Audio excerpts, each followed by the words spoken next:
Hi friends, welcome to Sharada channel. வாங்க beetroot பொரியல் செய்யலாம். கடாய் அடுப்பில் வச்சுக்கோங்க.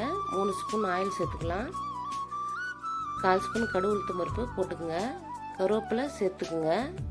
தட்டிய 10 பூண்டு வச்சுருக்கேன், அதையும் இது கூட சேர்த்துக்குங்க. 1 ஸ்பூன் கடலைப்பருப்பு சேர்த்துக்குங்க.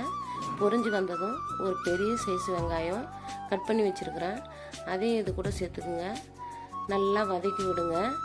2 பீட்ரூட் எடுத்து வச்சுருக்கேன், அதை பொடியாக கட் பண்ணி வச்சுருக்கிறேன், அதையும் இது கூட சேர்த்துக்குங்க. கட் பண்ணிய பீட்ரூட்டை சீவியும் எடுத்துக்கலாம், இந்த மாதிரி கட் பண்ணியும் போடலாம். 1/4 ஸ்பூன் ஜீரகம் சேர்த்துக்குங்க. நல்லா வதக்கி விடுங்க. இதுக்கு டேஸ்ட்டு கொடுக்கறதுக்கே ஜீரகமும் பூண்டும் தான் நல்லா டேஸ்ட்டு கொடுக்கும். நல்லா வதங்கி வரட்டும். உப்பு 1 ஸ்பூன் சேர்த்துங்க. நான் வீட்டில் அரைச்ச மிளகா பொடி 1 ஸ்பூன் சேர்த்துக்கினேன். பச்சை மிளகாவும் சேர்த்துக்கலாம். நான் மிளகா பொடி தான் சேர்த்துருக்குறேன். நல்லா பச்சை வாசனை போகிற அளவுக்கு வதக்கி விடுங்க. கொஞ்சமாக தண்ணி ஊற்றிக்கிங்க. நான் தேங்காய் கட் பண்ணி அரை மூடி வச்சுருக்கிறேன்.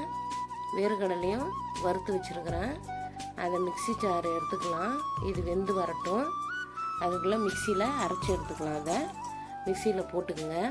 தேங்காவையும் ஒரு கைப்பிடி வேர்க்கடலையும் சேர்த்துக்கலாம்.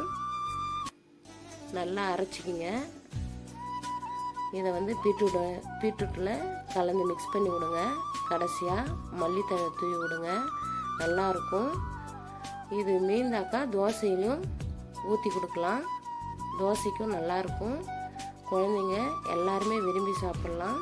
கடைசியாக மல்லித்தழை தூவி விடுங்க. வேர்க்கடலை தேங்காய் நல்லா டேஸ்ட் கொடுக்கும், ருசியாகவும் இருக்கும். Thank you friends. ட்ரை பண்ணுங்கள் ஃப்ரெண்ட்ஸ். பாய். லைக் பண்ணுங்க, ஷேர் பண்ணுங்க, கமெண்ட் பண்ணுங்க. மறக்காம நம்ம சேனலை சப்ஸ்கிரைப் பண்ணுங்க. Bye bye. Love you guys.